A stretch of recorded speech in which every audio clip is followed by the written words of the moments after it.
35 years or so that we have been members, we have been net beneficiaries up until now. From here on in, we will be net contributors.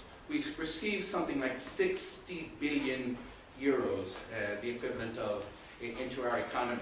Now, how that money has come in and how it's been distributed, I think is a matter for legitimate debate. For instance, 40 billion of that 60 billion has gone solely to agriculture. The 20 billion that remains has been spent largely on roads infrastructure and not so much on public transport.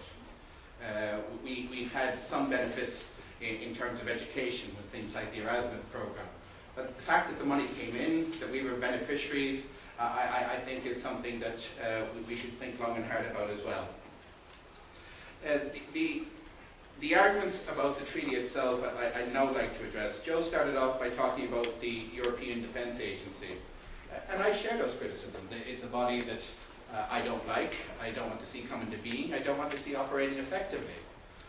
But it is a body that other member states do want to see. And they want to see because of their shared political heritage, the fact that they are members of organisations such as NATO. In fact, the European Defence Agency replaces a shadowy organisation and an organisation that itself was a shadow of NATO. It was called the Western European Union. And that organisation, which Ireland was never a member of, had in its terms of references to do what exactly NATO exists for, to exercise the first use of nuclear weapons in protecting its members. The European Defence Agency is a marketplace for armament manufacturers, which is part of the military-industrial complex, something that sadly is a part of the economic makeup of the European Union, as it is of the Western development world. The same military-industrial complex that Dwight Eisenhower, the former General Dwight Eisenhower, on stepping down from his office as the President of America before handing over to John Kennedy, said the world should be very wary of. And yet, 50 years on, we're still dealing with these shadowy people.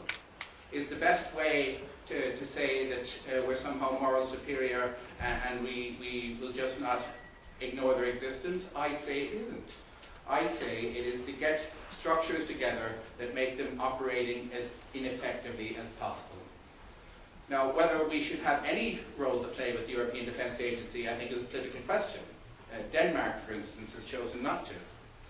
But Denmark, strangely enough, which has a protocol in the Maastricht Treaty saying that it doesn't have to buy into these armaments or defence arrangements, does so for a totally opposite reason than Ireland. Ireland at least affects being and remaining a neutral country. Denmark is very much a member of NATO and wants to see all its defence needs being met through that organisation. So I'm not convinced, even though it does exist, and even though we have an element of buy-in to it, that the Defence Agency is something that compromises us in any way. I'm further convinced, because of the existence of the Seville Declaration, which exists in a kind of a nebulous zone itself. It's what was added to the Treaty of Nice to make us vote yes the second time, but is not a protocol. So it isn't a legislative control and it isn't a constitutional control, but it does confirm the existence of an animal known as Irish neutrality. And if that was to be changed in any way in the context of the European Union, it can only be changed by way of a future Irish referendum. And I'm also convinced that if that referendum ever took place in this country, it would never be accepted. This is not the treaty on Irish neutrality. This is not the treaty on involvement in Irish in militarism by Irish people or Irish defence forces. And I hope that's understood as this debate continues.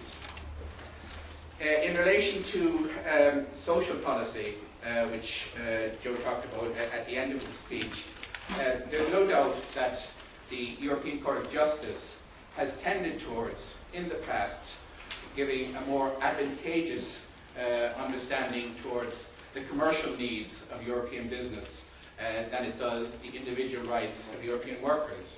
I think this is a situation that is addressed by the existence of Charter of Fundamental Rights.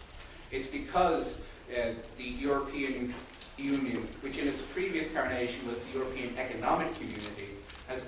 had that imbalance of being led by business interests, that we need to look at the elements of the Treaty of Lisbon that are about individual rights and protecting the individual, that this particular treaty should be supported. And I'm confident that a European Court of Justice that is led by the judicial elements of the Charter on Fundamental Rights will decide more favourably. We have to remember that the treaty itself does not oblige us to follow a particular political path. We live in a diverse Europe. We live in a Europe where countries have different standards of social care and social policy provision, where their political makeup in each European country differs from country to country, where the trend in one generation might be centre-right and the next generation might be centre-left. And because of that, I don't think there's anything definitive you can take out of what is very obtuse language as regards to what the future of Europe will be. I think most of these decisions will be decided politically by the interests of the countries itself. And returning to the area of foreign policy, I'll give two examples why I believe that is so. Joe has expressed the fear that because there is going to be this new office of basically a foreign minister for Europe, that we will have this homogenized European foreign policy. Yet when you look at the main foreign policy decision that the European Union has had to make in the last decade, it was far from an homogeneous approach. The approach to the Iraq War showed that when national interests exist, they will always have a precedence over any attempt to form a common European position. The British, the Italians, the Spaniards, because of their centre-right governments, went fully behind the Americans and their misadventure, their criminal misadventure in Iraq. So what did we? The French, the Germans, the Austrians, other countries. I think our position was ambivalent. Our position was ambivalent. I have no doubt about it. But that's making the point that I want to make. There was no common European position. And on a lesser scale, I think we're seeing that repeated now. There is a movement towards the recognition of Kosovo as an independent country, something that I'm personally ambivalent about, but it's something that the Irish government has chosen to recognize, along with countries like France and Germany. But it's not recognized by countries like Greece or Bulgaria or Romania, because they identify in the establishment of a largely single ethnic country a threat to their own future as nation states and their own histories. And because of that, I cannot see how a foreign minister in Europe can do anything other than come across with the most bland agreements between all countries. One continuing failure and shame of the European Union acting as a foreign policy agency is the approach to the West Bank, the Palestinian issue, and ambivalence towards Israel and its use of measures that clearly discriminate against the Palestinian people. The EU is the biggest donor state in the West Bank. It has provided most of the money to provide essential infrastructure in terms of schools and hospitals, and yet it has done nothing, as that very infrastructure paid by European taxpayers' money has been bombed by Israeli government forces. And because that ambivalence exists, do we say no, do we walk away, do we try to change from the inside? This is the essential question we have to ask ourselves as regards our role in the European Union and the role we should be playing.